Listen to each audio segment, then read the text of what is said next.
be a sponge, and then bring the juice.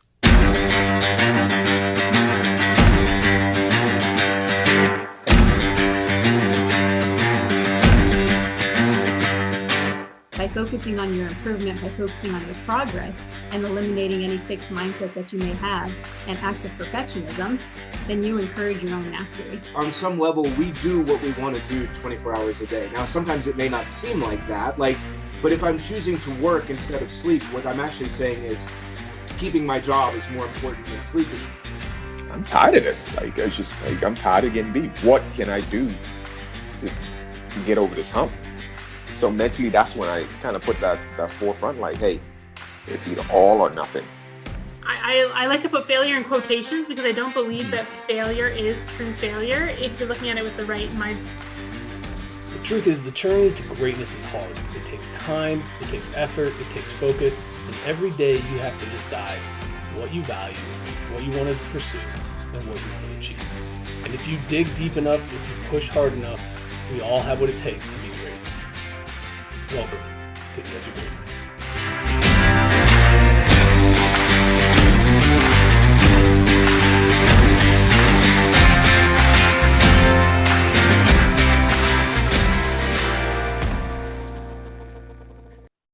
Hello and welcome back to another episode of the Edge of Greatness podcast. Today I am joined by Cory Gregory, who is quite possibly the most eclectic fitness professional in the world, having a background in strength training, powerlifting, bodybuilding, nutrition, supplementation, gym owner, as well as two-time supplement company owner with Muscle Farm and now Max Effort Muscle, podcast host, and now today you're a guest. So you have really become a jack of all trades in the fitness world. So thank you so much for taking time. The most eclectic fitness professional. I like that. That's like good, that? Charles. Like that? Yeah, I like that. Thank you. I've always said I've been on all sides of the industry. So I've been the guy that's got sponsored as an athlete. I was the guy sponsoring athletes. I was the guy, at the booth. I was the guy owning the booth.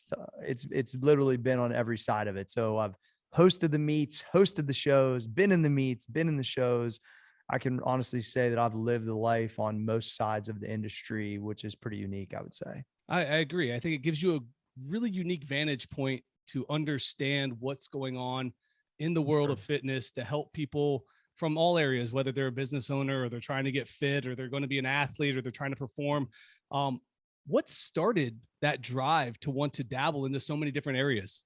I think that, it's kind of interesting because of my background, no one really, as I was growing up in the mid to late 90s, had a fitness job. So, I'm a fourth generation coal miner. I worked underground for 4 months, saved my money to get out of there and kind of start my profession and go to school for just 1 year, but to kind of get this thing rolling. But there was really no path laid out for me. Even the guy that owned the gym locally in the Ohio Valley, he actually still had a job at the steel mill. So it's like, no one really did this, you know what I'm saying? And so for me, it was like, if I could conceptualize getting my personal training thing at school for a year and maybe owning my own gym one day. Like that was the pie in the sky. If I get there, I done fucking made it, you know what I mean? And the reality is that I had a gym's a little bit of a stretch, but a very small personal training studio that was 900 square feet. I had about 15 clients. I had that when I was 20 years old. I started it for $5,000. And the reality was at that point in time, by the way that I grew up and the things I had, dreamed to do, like I had already been a success. Like by my standard, I was in the coal mine making $20 an hour as my overtime. And somebody was paying me $20 an hour to teach them how to do bicep curls. I fucking won. So to me, it was like the entry point and the start point was already at higher than I could even conceptualize. I think originally that then it was just natural progression of grinding personal training I was there for 3 years, then getting a bigger gym and being there for 4 or 5 years. And then getting to the point where after about 8 or 10 years, I had 35, 40 clients. I'm booked from sun up to sunrise. I barely have time to work out myself. And I really just tapped out that I'm trading time for money. And I think I had, at least 6-figure success in business at that point. I thought to myself, how can I, change it another level? Where is my spot at? And I had really taken a liking to just supplements, diet. I was always obviously a drug-free lifter and bodybuilder. And that's really where I started to say, can I do this part better? And that would allow me to scale my business, hopefully to an entirely different level. And that's really because I was booked. And there was nowhere but just raising my rates. So that's kind of really how that shift changed from a guy that's, I think, a really good local personal trainer that competes in powerlifting and bodybuilding and is pushing himself to somebody that did something on an international scale. That's where the transition kind of changed. So you touched on a few things there, and I want to get back to the coal mining at some point, because I think that's a very interesting part of probably who you are. But what I want to know first is, since we're talking about this scalability of your business, what went through your mind when you were starting to get to that point where you were like, okay, I have no more hours. What's the next step? Because I think a lot of people trade hours for dollars. How do we shift that mindset to maximize what we can give to the world and get paid in the process? How does that mindset shift for you? What happened there? So it's pretty amazing. So I ran into, when we bought out the original old school gym, there was only 2 or 3 members there. It was basically just a really sick old style building with all the equipment, but it didn't have anybody in it. But one of the guys that was a member there was a guy named Mike Healy, who was in the MLM world. So he was a multi-level marketer. So I got to see, and this was in 2005, I believe, or 6. So I'd been in business like 7 years or so. I got to see a guy making $50,000 a month, working out of his house, working out at 11 o'clock if he wanted. He was in shape. He was really good at speaking. He was a confident guy. And I started thinking to myself, like, I want what he got. I've already won. Like, if it never changed, and I think that's why I have so much gratitude for where it's went, because if it stays in that spot, I'm good, bro. Like, I already exceeded expectations of what anybody had for me. That's a fact, ending probably including my own. But the reality was, I was like, okay, how do I now scale my time? And originally, this is what I did. I was making like 100,000 a year or so. And I was like, how now do I work less and make the same amount of money? I was pretty happy with my lifestyle at that current time, but I didn't like the hours involved. So I was like, I started doing online training through people that he knew that were high earners in multi-level marketing in 2006. So I was way ahead of the game. So I just took the personal coaching / speaking model and flipped it into online personal training way before it was even a thing. And so I had high earning clients in a multi-level marketing company that I was doing online coaching with in 2006. And I matched the money I was making in the gym almost with what I was making outside of the gym one night a week on the phone. And so then I still didn't scale it to where I was making much money, but I was working like way less hours. I was only in the gym from about 5 a.m. till noon. And then I was home with my family, and I didn't work on Fridays. I had a 3-day weekend every week.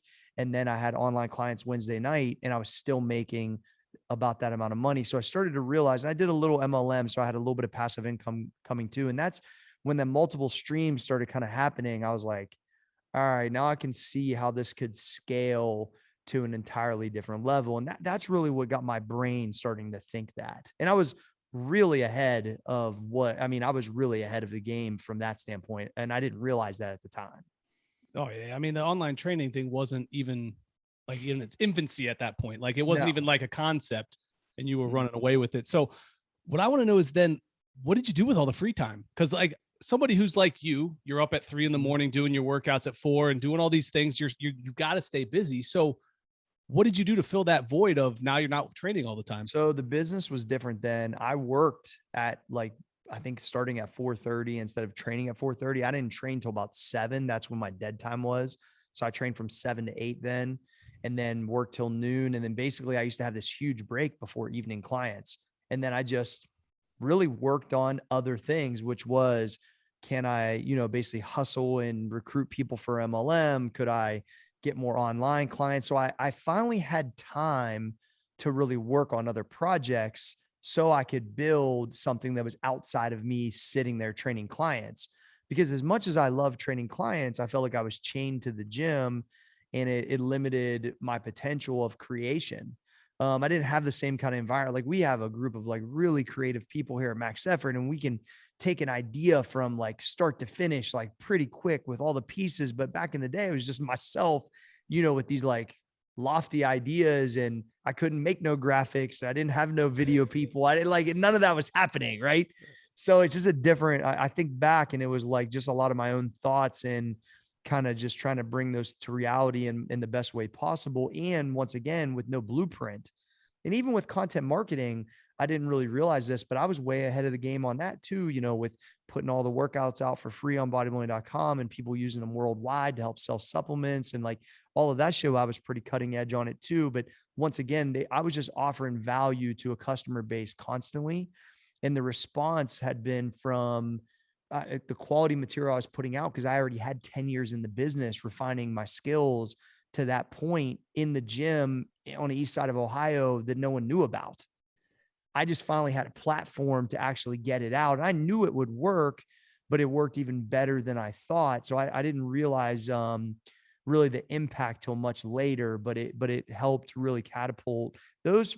At the end of the day, the reason why most people know me is because of my programming. I would say like I'm okay at a lot of stuff, but I believe that I've spent so many hours from high school to now programming workouts for friends, family, people all over the world, high-level athletes, powerlifters, bodybuilders, whatever it is. That's what I think I'm the best at out of everything. And that's really where I think that helped make the biggest impact on my business and still does to today. Yeah, no, it sounds like you really leaned into that and then branched off of that base that you built. And then it's become so much more. I think it's really interesting because a lot of what I do now, because of the podcast and what I'm trying to do, is branch out. Because I also own a gym. I actually just down the street from your old school gym on Main Street. So I'm real familiar with the area and what you did there. And for me, I had that break, that dead period right now. This is why we're recording in the middle of the day. And how do I get more stuff out to people? And this was an area that the coaching piece for me, like the training aspect or the programming for you, this is what I want to give back, is more, how do other people succeed? So what I want to transfer back to is I want to talk a little bit about that coal mining stuff, because I think that that's such an interesting piece in time, even though you were only there for a short period. Yeah. What lessons did you learn from your time there that still kind of spark your direction of what you're doing today? Well, I think the coal mining thing's multiple things that are huge takeaways. It was one, even though I did it for 4 months, one clip, and 2 months, another clip. So only like 6 months total. But the reality is, and I used to check motherfuckers when they would come at me and say like, you're not even a real coal miner. You didn't do it for very long. I'm like, motherfucker, you ever work 90 hours a week at 600 feet under the ground? Get the fuck out of here. Right. Shoveling on your damn knees, like back rubbing the ceiling. Don't tell me that bullshit. Like, yeah, I didn't do it for 30 years. Well, that wasn't the plan. The plan was to make money and get the hell out of there, which was always the plan. The reality is, though, I learned how to work with a different kind of intention. Like, like I said, my biggest paycheck was 93 hours in a week, but my average paychecks were in the 80s. So I was into overtime within 3.5 days. Like I was, I had such a mission to stack as much money as possible so I could leave to start my life. I don't know that focus was so dialed that if I ever lose focus, I can just remember, what did I have to put in to really even get the start? Because I wanted to dramatically change my situation so bad. I would say the year that I was at home before the coal mine was probably my most miserable year of my life, because I was at a community college taking a bunch of prerequisites that I was unenthused about. I was stacking lumber the other 10 hours of the day when I wasn't doing that. And I fucking hated my life. All my friends left. I was that 1 year that I stayed home, like where everybody's gone and everybody thinks you're a fucking loser. And it just sucked. And so like when I got that job there, my step dad got me the job there. That's all I was concerned about. And when I wasn't working, I lifted. And when I wasn't doing that, I slept. And so I think that focus and that goal was so basic, but so defined. It was, how much money can I make in this period of time so I can leave and be good to start everything? And I just really dug in on that. And I think working with men when you're a boy, I wasn't a man yet. Like I'm fucking 17 or 18 years old. Like I hadn't been around, like, don't get it wrong, I'm a fourth generation miner. Most of my family is miners. So I've been around some real guys, but working around that many badass dudes who don't give a fuck really sets the tone for whining and, not working hard enough. And like, there's just like a different level of like, I don't know, kind of grit that you get with something like that I think really, kind of ingrained in me. And I just thought to myself, like, if 4 generations or 3 generations previous to me can do this for their entire lives, basically, I can give it everything I got for a short period of time to go get an opportunity to go do something they probably wish they could have went and done. And, that's why a lot of miners like show love to me, is because that was such an important part of like my process and my understanding of work, that I will always pay homage to it and never try to disrespect it, and only show it love, because I'm not me if I don't go through that.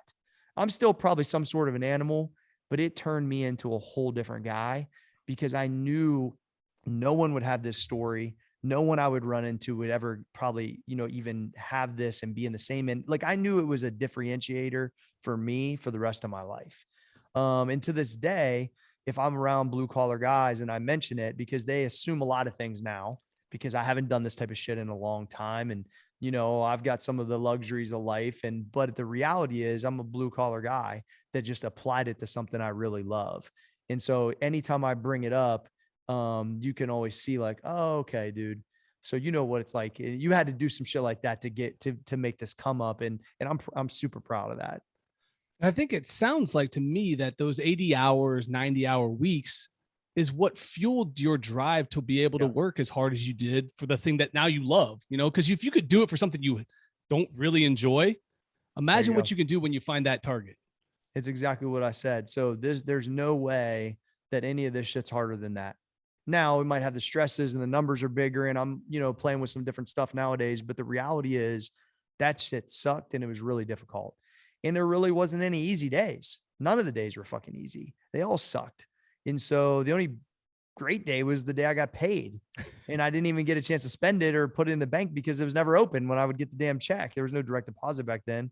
And so it was like one of those things where it just really set the tone. And that's where I kind of ran towards it, because I was like, if I can get under and get comfortable in these very uncomfortable situations and learn this stuff, like, and I really wanted to experience selfishly, like what my, family had experienced. I wanted to know what it was really like. And to this day, I have a friend of a family that lives in the town I live in now. And his dad lives here, which would be the younger kid's grandpa. He worked with my dad in a coal mine. I worked with a bunch of people he worked with. Like, there's like a different set of understanding when we talk about it. He's probably 60 something now, but it's just like one of those things where only another coal miner, just like another person from a place where you grew up, can understand it. It's like a brotherhood with a different breed of animals, bro. And I'm proud to be one of them. So something that really sparked in my mind when you were talking about all that is how today I don't feel like the new generation coming up understands the hard work piece of being successful. I feel like there's a lot of people who think I'm here, where's my success? Not let me put in work, let me help you be successful and I'll get my success later. There's that delayed gratification piece is missing. Obviously, not everybody has the ability to go in and well, maybe they do go work in a coal mine. I don't know how many of them are still existing or still active. And so what is something we can do to help the next generation find that grit that you were talking about and that determination to work in uncomfortable situations with a greater picture in mind? How do we help them get to that? What I try to remind through my content and through the guys I really care about that I work with is that you started working with a guy that was already kind of like through it. You know what I mean? Like there's definitely been some trials and perseverance that's had to happen in a different way in the last 10 or whatever. But a lot of the guys I work with today are younger. So they weren't around me the first 10 years of my career. The only one that really was is Dustin, who I own the gym with. And so like, I try to remind a lot of the younger trainers that are in the 4 a.m. crew and they're building their profession. Like I was in the first gym for 3 years. There ain't a soul that even knew I even existed really, except for the 12 or 15 people I trained. Like Then the next gym was 5 years. Like I did that from 99 till 2008. So 9 years of just grinding personal training to just even sniff the opportunity of trying to do supplements. Then to even get it rolling so it was like about a 10-year grip of like pushing and pushing. So I try to remind everybody, like, the MP shit didn't happen first. It happened like 20th. You know what I mean? There's a bunch of shit people don't even know I tried and didn't work. And my wife will tell you, she like thought I had like 1,000 jobs. You know what I mean? They were all in the same, but I tried so many different things to try to get one that actually worked. And so I try to remind those guys that, like, you got plenty of time. It's a patient. You got to be patient, but push and be relentless. That we're building confidence, we're building reps, and that when the opportunities come, we're not going to miss them, and they're not going to miss them because they're primed for it. But just there's no time clock on success. Every time, even in now with building Max, like I'll think like, why isn't it at this point yet? It'll be at that point when we get it to that point, when it wants to be at that point. We're going to come up with ideas. We're going to keep pushing.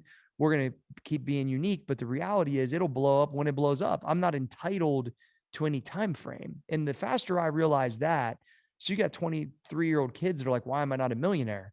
Unless you got some crazy biohack online, which is very, very small percentage, by the way. It does happen. The reality is you just don't have enough reps yet.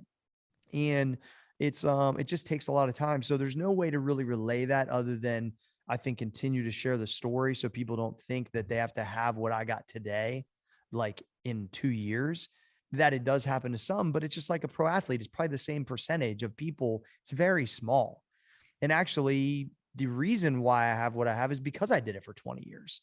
And so I'm really glad that now I have a platform or multiple platforms to talk about it, to try to like, hey, you got to put work in, and you got to put work in consistently for a really long time. And then when you have shit that hits you in the face, be able to persevere through it. And so my careers went up and down, and I've rebounded, and then I'll get hot, and then I'll get knocked down, and then I get hot again. And it's just like, it's just part of it, man. But it's the staying power I'm probably the most proud of, and the impact of around a lot of people through this type of content and through the training content. And I'm real passionate about that because I know how it helps people. Yeah, what's interesting to me is you mentioned early on that you tried a bunch of things that people don't even know about. Yeah. What I want to know is, what's your relationship with failure like? Yeah, I think I've always processed it different than most. I was never embarrassed for something not to work because I just thought I would figure it out and change it, adapt. I think here's a great story. My first personal training studio, I got no budget for advertising. Like I barely can pay the rent. Right. And I remember this guy came in shiny, dressed up to sell me this marketing thing. It's $100 a month to be on like the wall at something. Basically is fucking stupid. Cost me $1,200, which by the way, I could have used for rent. Every month when I paid that $100, I was mad. Every month for that year. You fucking idiot. You should, like, this didn't do anything for you.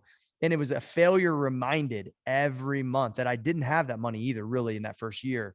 And so like, that was like one of the best lessons for me, because if I think back, like opening my first gym, it worked. Like I was able to pay the bills. I had my own gym. Once again, gym's kind of a stretch if you've seen the pictures, but I had my own place and I was making my own money. And by everyone's, oh, Corey's killing it. He's doing, like all the chatters, like all positive, but all I could see is writing that check every month for $100 and how pissed I was at that time.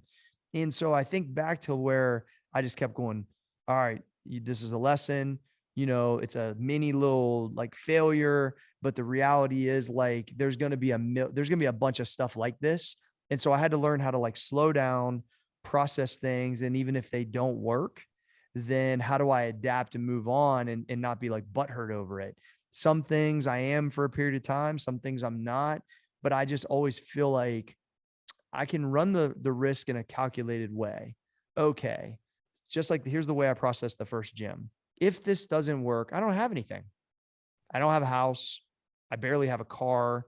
Like if I can't pay the rent and they call the lease, what are they going to get? Okay, well, I'm going to have to go back and work in the coal mine and pay it off. I already did that. So to me, it was like, I already know what that's like. It wasn't like I would be going back to a situation I wasn't aware of or I couldn't handle. So to me, it was like, fucking open it then. I honestly wasn't scared. I remember my friends like thinking to myself, like, they was like, gee, you're about to do what?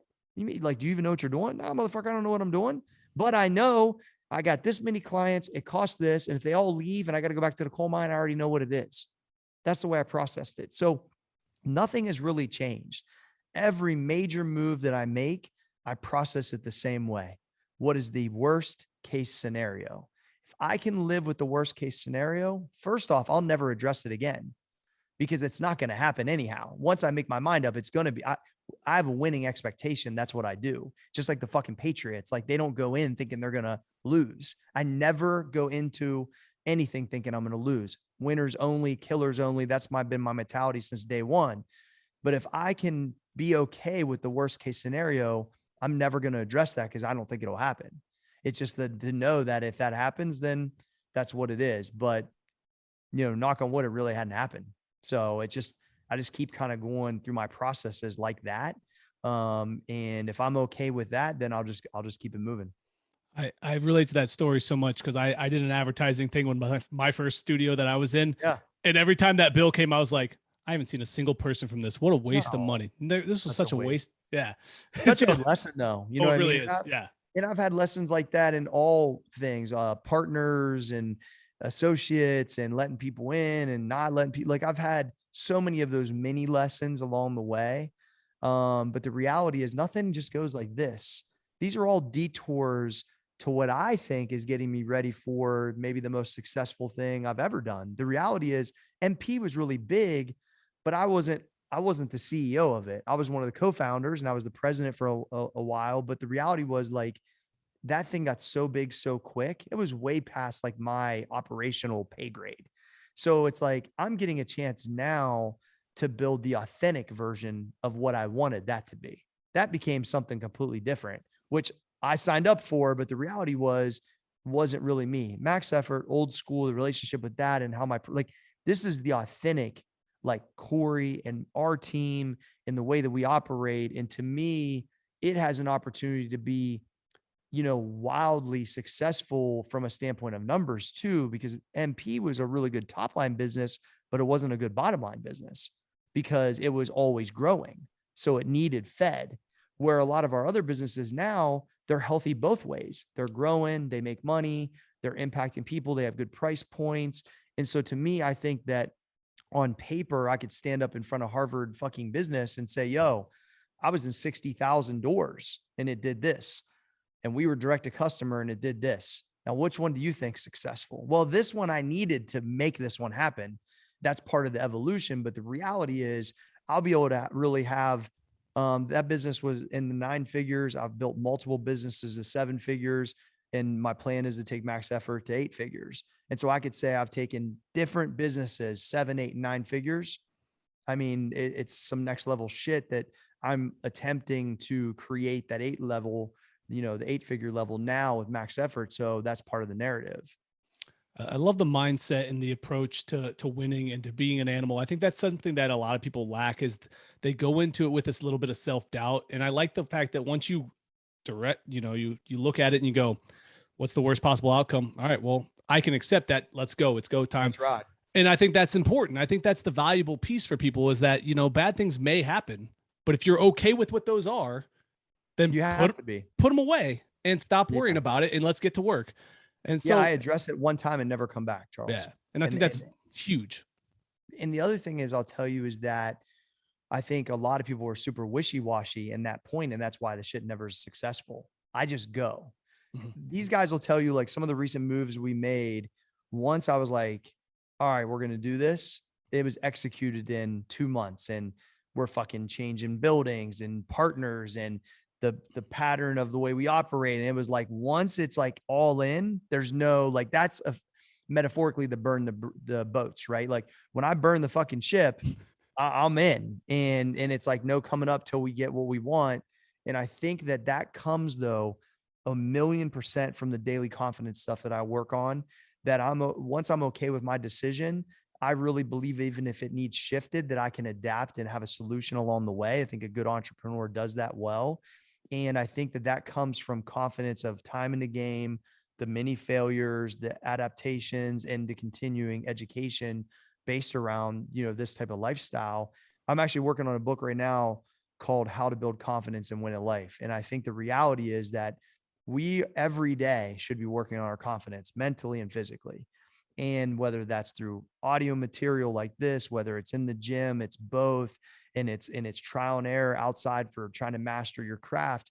All of that's really important to build confidence up. So when you have to make a decision that could be life-changing, that you make it with the clearest mind and the possible next level execution to really fucking win, man. And I think that I have had some deals not work and other deals work, but I've always given myself the best opportunity to make those happen and seize them when they're there. And they don't come very often. Tell me more about the daily confidence stuff that you do. Mm-hmm.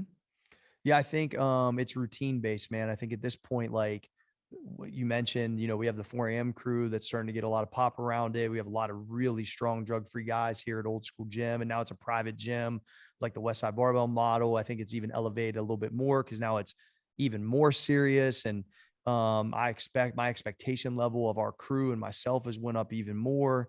And it's like, if I'm hitting the alarm at 3:20 every day or Monday through Friday, we're training from 4 to 5:30, 4 to 6. And like, I'm not checking my phone except for the programming. Like I'm not half on social media in between and taking calls. Like I'm fucking training, not working out or exercising, fucking training, as you know. And then, right from there to the track to lunge a half mile. So I'm listening to motivational material, audio books while I'm lunging on my way there, on my way home. So I'm really studying and working on myself mentally and physically a lot every morning. And it's now maybe 7 a.m. And so it's like those habits. And then in a creative environment at work, the rest of the day on creating content and working on new products. And like, it's one of those things where as things continue to work and you can seize opportunities and you're sharpening your mind constantly through dialogue with the team being very strong, with me learning from literally the Carnegies of the world and the OGs and really trying to just like, man, just get a level of like your sword sharpened at a point where you feel like you can really deal at any table. And that right there, I think being a non-negotiable priority every day. Like I always talk about, like, I'm not going to miss a workout Monday through Friday. I have had streaks off and on lunging, but if I'm healthy, like I'm at the fucking track lunging and I'm always reading. And I've done this stuff for like a really long time. Like this part of my life has happened for like a decade now. And that's contributed to all of the growth over the last 10 years because of that studying and execution. And that has allowed me to build confidence in the reps, man, the reps on the mic, the reps on the podcast. Like I would do the podcast if no one was listening, selfishly, because I like the conversation and I think it's beneficial to me, and the guys are getting to know each other better. Now, the reality is other people are listening and you don't know who's fucking listening. Just like we don't know who's going to listen to this interview. And so I think like I've been doing reps on the mic for 10 years. So I know like I have real big aspirations for the media. We've been spending the time on it, man. Like it's just a matter till it's a bigger platform, a bigger base. Like I already know it. I'm not entitled to the time frame, but I know I'm going to keep giving the reps and keep doing the stuff and keep spreading the word and keep pushing the other hosts. And they're going to push me. And we're doing multiple shows. We built a studio just for this. Has 4 different backdrops, has a media center in the middle, multiple camera angles. I got 8 fucking Shure mics. Like we're like serious about it now. And so I think like whenever you like intentionally are looking for those reps in the gym, on your mind, on the microphone, whatever it is, like that's only going to build confidence. So when it's that spot that you're like undoubtedly the person, and that's where I'm trying to get it to. So when I'm up for some type of opportunity, that they don't have to go nowhere else. Like I went to the PGA to do a fitness show. I told them straight up, I'm the best guy for this. I have the most amount of time on the microphone. I played golf my whole life. I've interviewed Tiger Woods before. I ain't scared of nobody. And I know that I can get unique interviews because I'm not like your other personalities. I'm not going to back down from guys. You can put me in front of the biggest people. I'm good with it. But also I can talk the lingo with the trainer. Like there's not another person that can do what I can do. And they believed me, and it's worked pretty well. So it's like, but I needed all of those reps and that confidence in that moment to get that guy to believe in me. So why would they believe in Cory Gregory they never heard of to be their fitness guy? I'm not even a golf specific trainer, but that's kind of the key. I need to be having the golf specific trainers on, and I can talk both lingos, or I understand how to interview high level people, which would be the pros. So the golf specific trainer actually isn't the best person for it. And that's what I told them.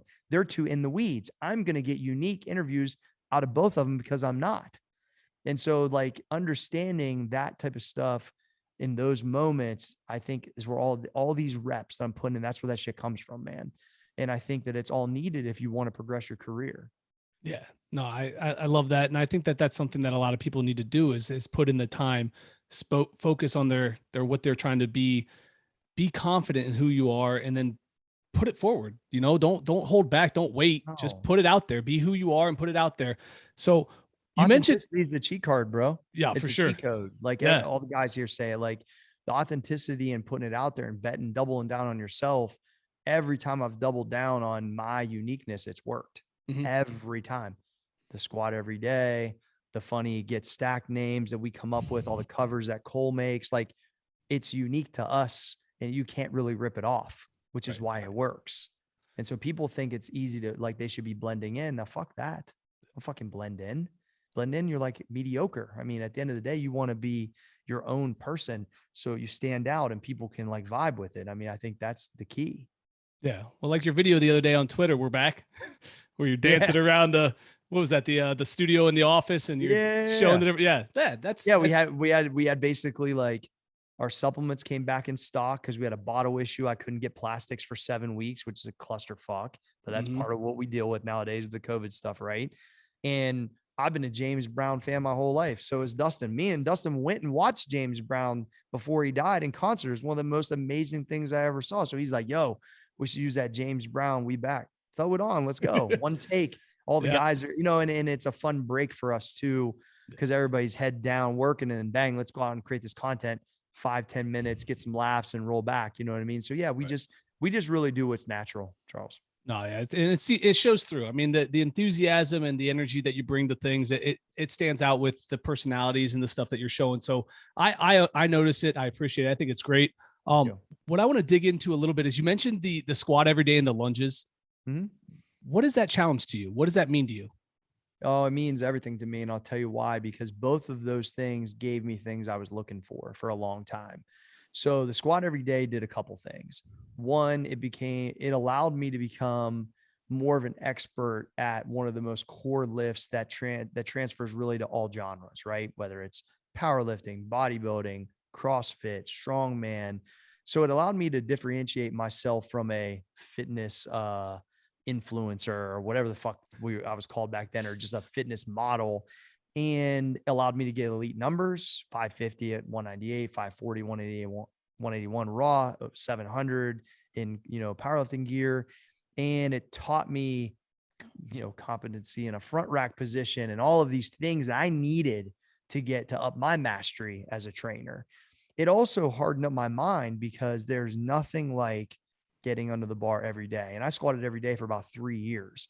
And I learned an absolute shitload about myself, about what's possible. I would miss weights in the morning and come back and make them in my basement in the evening.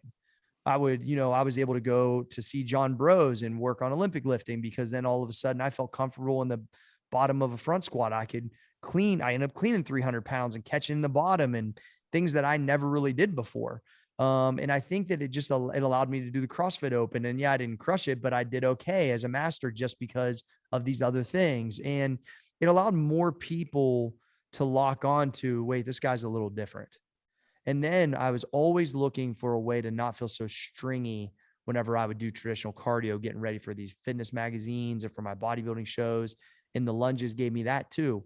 Once I started lunging at the track as my only conditioning, like a decade ago, my muscle bellies were a lot fuller. My connective tissue was a lot stronger for powerlifting. And then it allowed me to do the muscle trifecta, which was an Olympic lifting meet on a Friday, a bodybuilding show on Saturday and a powerlifting meet on Sunday.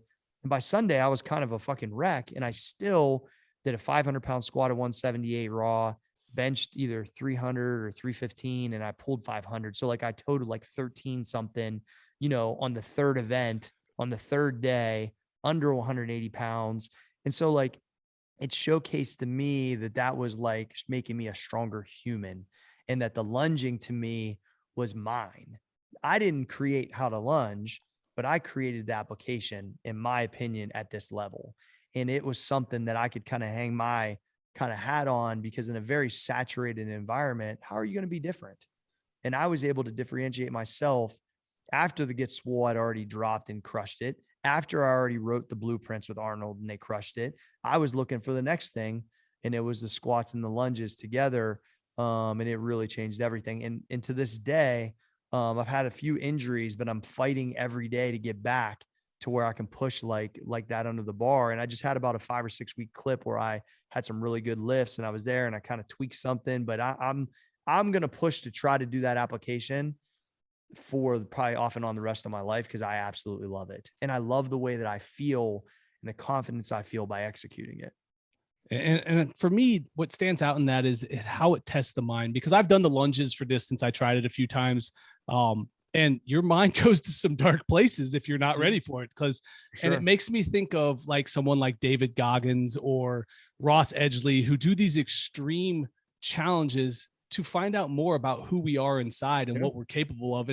And so what I want to know is there more to that after this? Like now that you've become a proficient in the lunging and the squats, what's the next test for you? Well, I think the test is longevity. Okay. So I would say that I pushed, I didn't figure a lot of this stuff out till I was like 37, dude. I'll be 44 coming up. Like I didn't figure this stuff out till later in my career. So the volume and the craziness really didn't happen until I was already pretty much a master, which is kind of funny. So now it's the longevity of like, I think I could lunge a half mile a day over doing sprints every day and stay healthier. That's just a fact, right? Because the intensity. I think that the lunges contributed to being a stronger human under the bar. Where my challenge is some injuries that happen before I understood all this stuff that I can't go back and fix, right? That I either won't go get surgery on, or that I'm got to cover up by all the volume and by all the training. I'm still fighting some of that stuff. If I find this stuff out, I was texting one of the younger guys today. If I had this shit when I was 22 or 25, it'd have been unbelievable. And we're getting to see what that brings with some of the 4 a.m. crew guys, because we got some fucking freak shows and they've been in the system for a few years now. And it's unbelievable to see what's possible. Some of it's, like their age and the amount of time, and some genes and not genes, but we've seen guys that I know don't have that good of genetics that are still 500-pound squatters, still well over 500-pound deadlifters. Like we are building lifters because of the system. And even as many miles and craziness and me being 240 and 165 and all these shows and meets and all this stuff, there's still a baseline of strength that is there purely just because of the lunges, purely just because of being on the bar as much as I had over the last 5 years. And so it's like, I'm constantly just trying to say like, how can I go in the Tom Brady, level? I've only not competed 1 year since I was 17. And that was last year. And that was partly because of injury and partly because of COVID. I competed in a powerlifting meet this year. The year before last, 2 years ago, I did a bodybuilding show. I've competed every year, multiple times a year since I was 17.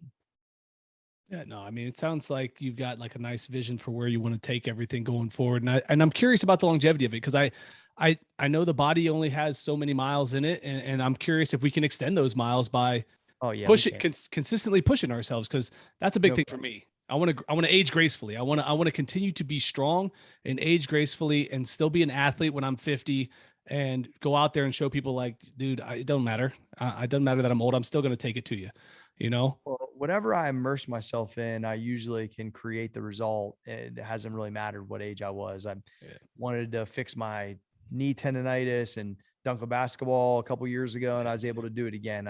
I think that here's the thing. I'm always trying to push to have both.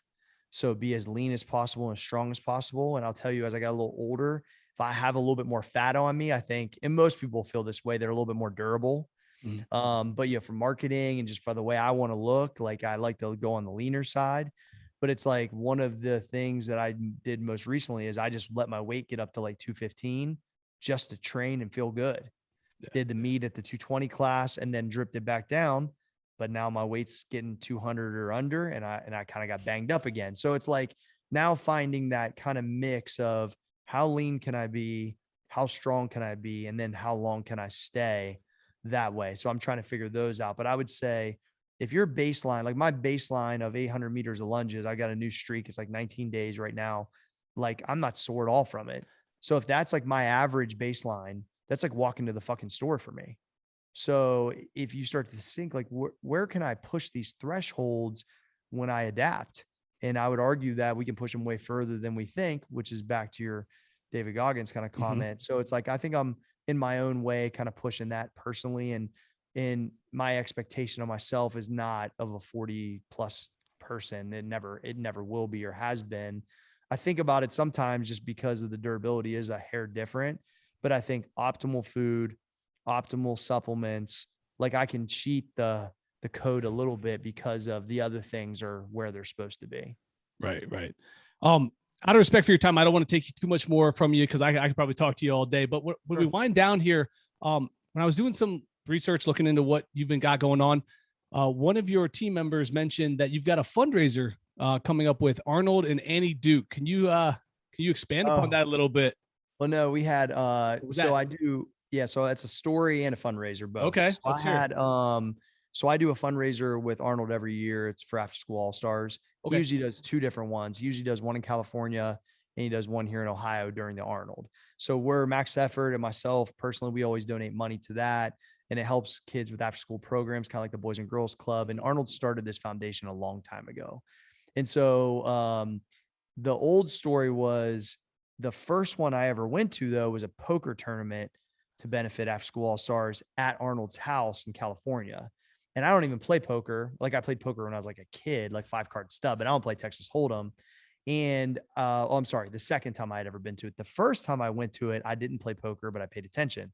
And I realized that the person who got last place got a $5,000 watch because the first place is like a $150,000 watch. And there's some heavy hitters in the room, like a ton of celebrities and like fucking Tim Ferriss and the dude from Magic Mike, Joe Manganiello, and all Don Cheadle, and like tons of people. And anyway, so I watch everything, and then I go back the next year and I think, well, I suck at poker. I'm going to go out last and get this watch and then smoke cigars with Arnold because that's like way cooler anyway to me. And so anyway, they sit me at the table with Annie Duke, who has won the World Series of Poker before. And so she's there, I believe, to attempt to win I don't know if there's some deal with the person who gives the $150,000 watch. Like, I don't know what, but she was there, whatever. And so I'm thinking, all right, I don't know what the fuck I'm doing. I'm going to try to see if I can get her to go all in and just take all my chips or whatever. And so I keep raising her and I'm just acting like I know what I'm doing. Everyone else folds because it's just me and Annie Duke. And this is the first hand of the night. So we both go all in, and I'm thinking two things. I'm either about to epically beat Annie Duke in the first fucking hand, which is going to be a fucking great story, or I'm going to lose to Annie Duke. It's still a great story, and I get a free fucking $5,000 watch. It's not free because I donated like 20 grand. You know what I'm saying? And so, and I didn't realize that was Tim Ferriss's exact same idea. And so I get in. She beats me, not by much or whatever. I can't remember what the hand were, but I didn't even really know what I was doing. People were like, oh, that was so close. I'm like, whoa, whatever. Literally like 30 seconds later, Tim goes out. And so I beat him to his own fucking game. He tried to, and he told me that when he went all in, everyone folded because they thought he was counting cards or some shit. Cause that's the shit he does, right? He's like always hacking everybody's system. So everyone was scared of him. So they all folded. And so he ended up lasting one more hand because he won the first hand by everyone being scared or whatever. And so anyway, it was like one of those funny kind of stories where I got to talk to Tim and say, you know, when I write a book, I'm gonna tell this story about how I beat you to actually something you were trying to hack. But it's a cool watch. It's a Tag Heuer that has a great story that I wear, you know, pretty consistently, and it's really unique. But Arnold's Foundation, I've donated money to it off and on for the better part of 8 years or so, and it's really cool to be a part of. it's allowed us to do some things together, and just to kind of like him showcase, like, these type of things. He's involved in a lot of stuff like this. So it's pretty fun to be a part of. No, it's really cool to see the stuff he's involved with, because I feel like he keeps growing his reach and trying to be and give back more. And I love the fact that he comes to Columbus still, even though after all these years, he really doesn't have to. No, he has no cap to his life, bro. Yeah. He is one person that I can say that I've been around consistently that gives you that when you leave. You're around him and you come back and think, man, what is really possible? And because he's literally written the book on what's possible in so many different levels of his life. And he is like, his son Patrick tweeted on his birthday, like, happy birthday, Dad. Go wear a shirt with yourself on it and smoke a cigar in the jacuzzi and like pet your donkey or something. Like, it was like, he just doesn't give a fuck, but he knows he'll be like, because he's so confident and such his own person that he would literally be wearing like a Conan the Barbarian shirt of himself, like as his donkey eats breakfast with him inside his house and then smokes. I mean, he's just really something. That's awesome. That's awesome. Yeah. So as we run down, where can my listeners find what you're doing next? Tune into what you got going on. Get one of those badass max effort sweatshirts you got on. And see what you got. Everything is on my social media is at Cory G Fitness. No E in my name, just Cory G Fitness. Max effort muscle across everything for the supplements and gear. The podcast we have with Coach Deegan is the Coach's Clinic, which is, just one episode in, but we have about 3 of them banked. It's really going to be a cool show. We got the Roundtable podcast and the Daily Fire, which is on the Lunge and Learn Network. And so we've got a lot of material coming out right now between my app at Cory G Fitness or Max Effort. And we're just out here just creating and having fun, man. So they can find me, and we answer, all the different platforms. So if they need anything, they just reach out. No problem. No, I love it. Thank you so much for taking time with me. I love everything that you're doing right now. I think it's really special that the way you're growing and building this, and a lot of people can learn from what you're doing. So really do appreciate and wish you the best of luck going forward. Hey, no problem. Thanks for having me on the show. Appreciate it. Absolutely. As always, guys, keep reaching for the stars. Fall flat on your face, but remember, whenever we fall, always get up. Thank you for joining us today on the Edge of Greatness podcast. If you haven't yet, please take a minute now to subscribe and review our show. Join us again next week as we continue to dig deeper into the key components of greatness. The path to greatness is never linear, so remember to keep pursuing greatness no matter what. Keep stretching your abilities, reach for the stars, and fall flat on your face. But remember, no matter what happens, whenever we fall, always get up. Until next time, I'm Charles Schultz, and this was the Edge of Greatness podcast.